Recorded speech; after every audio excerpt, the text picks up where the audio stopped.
Olá, minhas caras, olá, meus caros, tudo bem com vocês? Vocês estão se preparando para a prova da PGE de São Paulo e nós vamos focar agora no estudo de direitos humanos, tá bem? Direitos humanos, teremos aí o nosso examinador, o Dr. Renan Teres Campos de Carvalho. Bom, já disse para vocês que a nossa preparação aqui, ela está focada exatamente em razão desse examinador a partir de um estudo da sua produção acadêmica, de seus artigos, de sua dissertação de mestrado. Tudo bem? Bom, para a gente poder iniciar o estudo de direitos humanos, é preciso que a gente parta de uma classificação, do entendimento de uma classificação. Que classificação é essa, Luciano?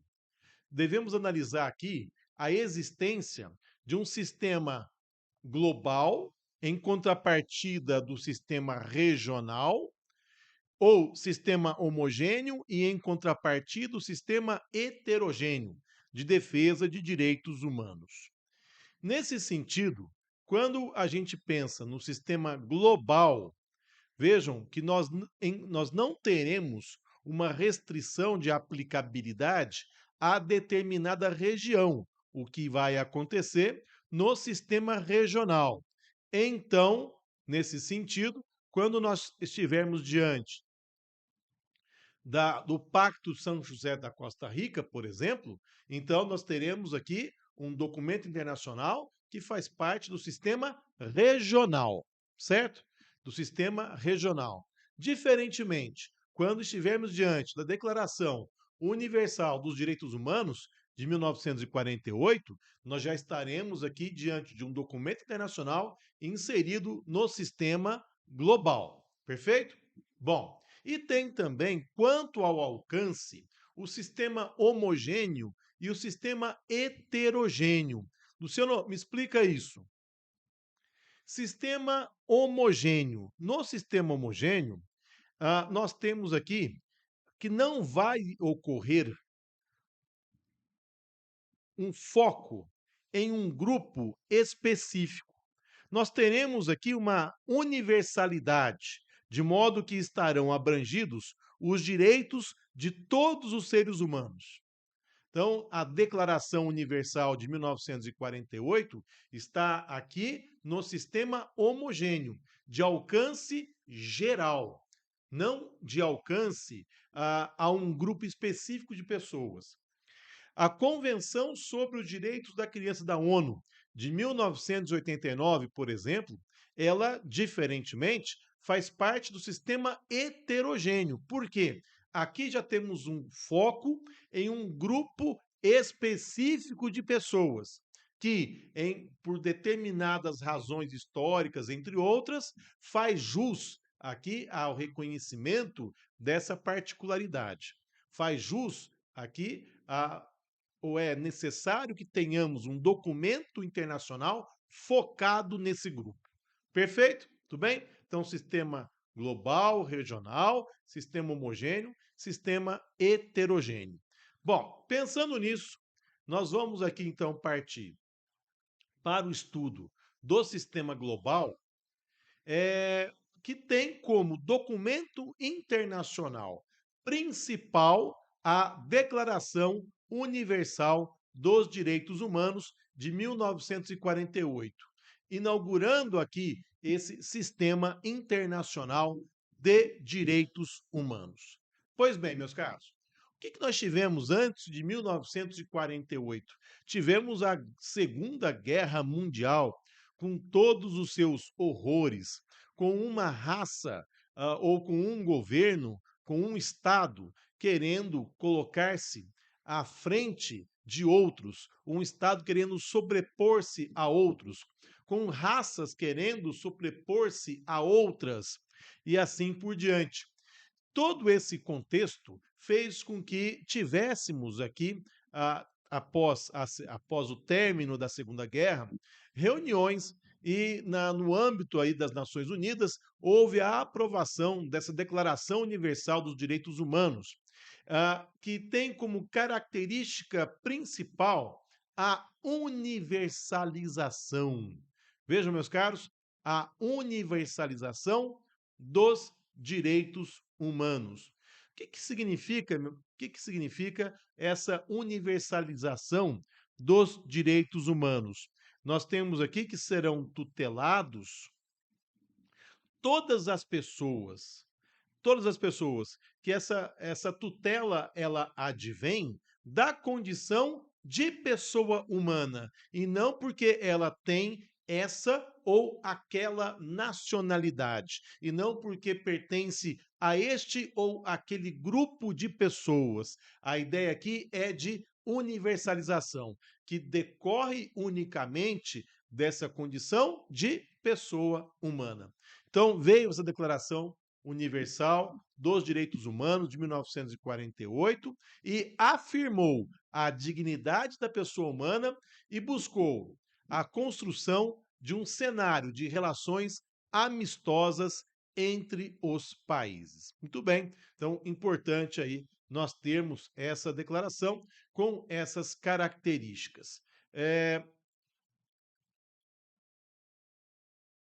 Muito bem. Então, a partir disso, houve a concepção da unidade e indivisibilidade dos direitos humanos, que foram reconhecidos com paridade hierárquica.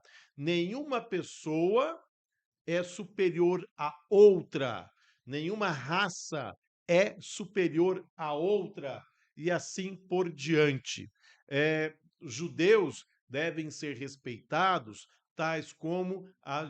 tal como a raça ariana, e assim por diante. Vejam que interessante, porque na época da Segunda Guerra, nós tivemos aí que determinados grupos queriam sobrepor-se a outros, queriam aqui que houvesse a extinção de determinados grupos de pessoas.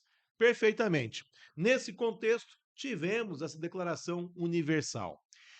Na época, na época, de acordo com a construção da época, a evolução da época, essa declaração ela não encampou direitos de terceira geração, como, por exemplo, meio ambiente. Toma cuidado, hein? Isso aí pode cair em provas sem dúvida nenhuma. Então, você tem aí essa característica.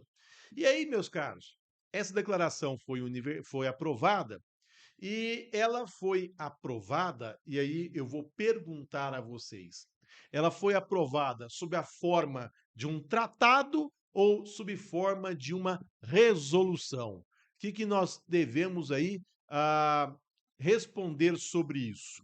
A declaração ela foi aprovada de forma de uma resolução. A natureza dela não é de tratado internacional, mas de uma resolução. Vejam, por conta disso, consequentemente, ela não tem força de lei. É um instrumento quase legal, um instrumento soft law. Então, tomem cuidado. Não se trata, nós não estamos diante aqui de um tratado internacional com força cogente. Estamos diante de uma resolução. Essa resolução que não tem força de lei, não tem força cogente, é um instrumento quase legal. Embora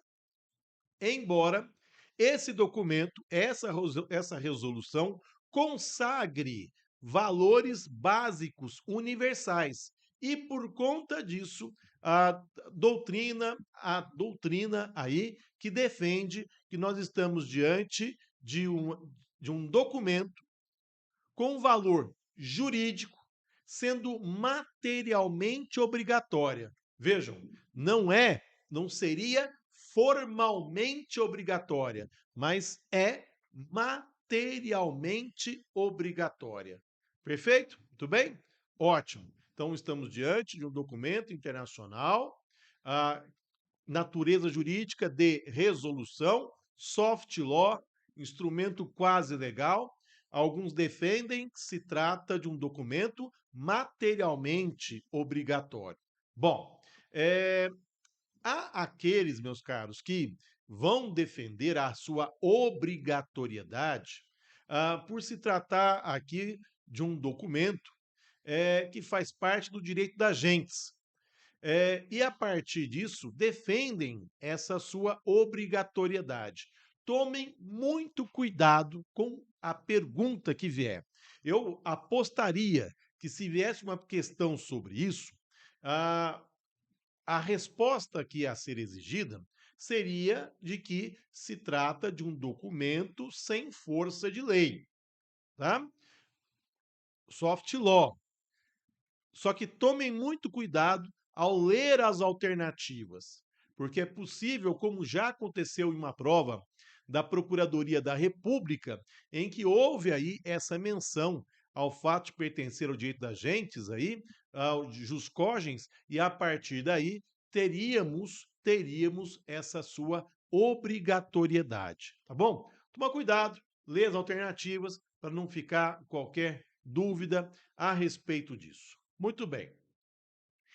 A Declaração Universal dos Direitos do a Declaração Universal dos Direitos Humanos, ela conta com vários dispositivos, entre eles o artigo 30, que vai encampar a designada cláusula de interpretação. Luciano, o que é essa cláusula de interpretação? Muito interessante essa cláusula, meus caros, pelo seguinte, é, vejam, as disposições contidas na declaração não podem ser interpretadas para a destruição de quaisquer direitos e liberdades estabelecidos na própria declaração. Então, a cláusula de interpretação indicada no artigo 30. Nenhuma disposição da presente declaração pode ser interpretada como reconhecimento a qualquer Estado, grupo ou pessoa do direito de exercer qualquer atividade ou praticar qualquer ato destinado à destruição de quaisquer dos direitos e liberdades aqui estabelecidos. É a designada cláusula de interpretação contida aqui no artigo 30 da declaração. Perfeitamente, meus caros. Eu disse para vocês que a Declaração Universal, ela não tem força cogente. E para isso foi um problema, porque havia a necessidade de impor aqui, termos a coercibilidade para aqueles países que tivessem aderido a esse documento. Então, aderiu aqui a declaração, havia necessidade de que fosse possível coagir, se fosse possível, obrigar ao cumprimento das suas cláusulas. Mas havia esse problema, a declaração ela não tem força cogente, e para resolver esse problema, nós tivemos a aprovação dos pactos de 1966. Temos aí o Pacto Internacional dos Direitos Civis e Políticos e o Pacto Internacional dos Direitos Econômicos, Sociais e Culturais. Eu gostaria desde já que vocês guardassem ou se lembrassem dessa observação aqui. Porque pelo Pacto Internacional dos Direitos Civis e Políticos, nós temos uma previsão de aplicabilidade imediata, de observância imediata dos direitos civis e políticos nele previstos. Ao passo que, no Pacto Internacional dos Direitos Econômicos, Sociais e Culturais, diferentemente, faz-se menção a uma aplicação. Faz menção aqui a uma aplicabilidade progressiva, observância progressiva desses direitos econômicos, sociais e culturais. Então, guardem bem isso, porque, primeiro, Pacto dos Direitos Civis e Políticos, nós temos aplicabilidade imediata dos direitos nele previstos. Já no Pacto dos Direitos Econômicos, Sociais e Culturais, diferentemente, temos uma aplicabilidade progressiva. Tudo bem? Muito bem. Então, vejam, esses documentos somados à Declaração Universal de 1948 formam o que se convencionou chamar de Declaração Internacional de Direitos. Então, vejam, a Declaração Internacional de Direitos é composta pela Declaração Universal, pelo Pacto dos Direitos Civis e Políticos e pelo Pacto dos Direitos Econômicos, Sociais e Culturais. E essa declaração está inserida aqui no Sistema Geral de Proteção de Direitos Humanos. Então, quando a gente fala Declaração Internacional de Direitos, nós vamos compreender esses três documentos internacionais. Vamos falar um pouquinho do Pacto Internacional dos Direitos Civis e Políticos. Esse pacto internacional, ele foi aprovado na ONU em 1966, foi incorporado ao Brasil em 1992. 1992 houve a incorporação desse pacto aqui ao Brasil. Exemplos de direitos nele previstos: direito à vida, a proteção à criança, a proteção às minorias, a proteção aqui à vida privada, a proibição de tortura, liberdade de pensamento, etc. Então, são alguns dos direitos previstos no Pacto Internacional dos Direitos Civis e Políticos. E um dos exemplos aqui diz respeito ao direito de reunião. Luciano, direito de reunião é um direito absoluto de acordo com esse pacto? A resposta negativa, porque ele pode ser objeto de restrição. Então, o direito de reunião, ele pode ser objeto de restrições impostas em conformidade com a lei e que são necessárias numa sociedade democrática. Vejam só, no interesse da segurança nacional, da segurança pública, da ordem pública ou para proteger a saúde e a moral públicas ou os direitos e as liberdades de outrem. Então, meus caros, o direito de reunião, ele pode ser sim objeto de restrição em conformidade com esse pacto. Pena de morte. Pena de morte. Será que esse pacto aboliu a pena de morte? Negativo. O Pacto dos Direitos Civis e Políticos não aboliu a pena de morte.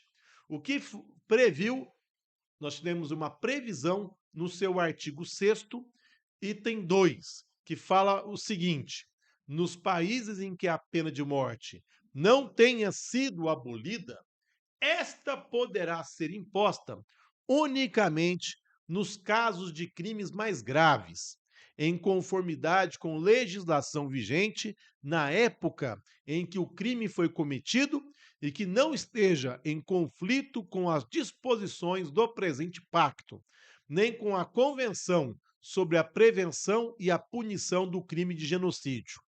Pode-se aplicar essa pena apenas em decorrência de uma sentença transitada em julgado proferida por tribunal competente. Então, olha só, o Pacto dos Direitos Civis e Políticos não aboliu a pena de morte, mas determinou que a pena capital seja aplicada unicamente em situações de crimes mais graves, exigindo-se sentença transitada em julgado e proferida por tribunal competente. Muito bem.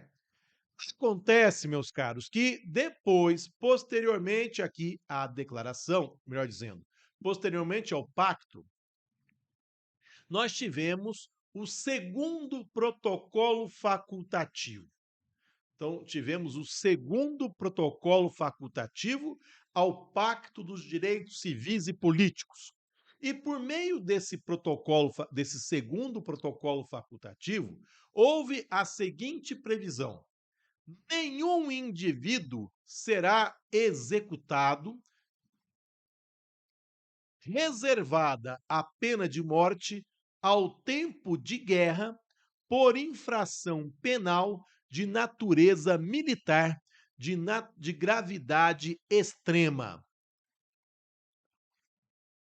Então, meus caros, olha só, o segundo protocolo facultativo já veio restringindo a possibilidade da pena de morte para casos de guerra ou tempo de guerra por infração penal de natureza militar de gravidade extrema. Houve aqui, então, uma restrição da possibilidade da aplicação da pena capital. Ficou claro? Tudo bem? E aí eu faço o seguinte questionamento para vocês. Seria possível que um Estado parte suspenda aqui as obrigações por ele assumidas, de modo que ele não precisaria mais cumpri-las? Vamos verificar isso no próximo bloco.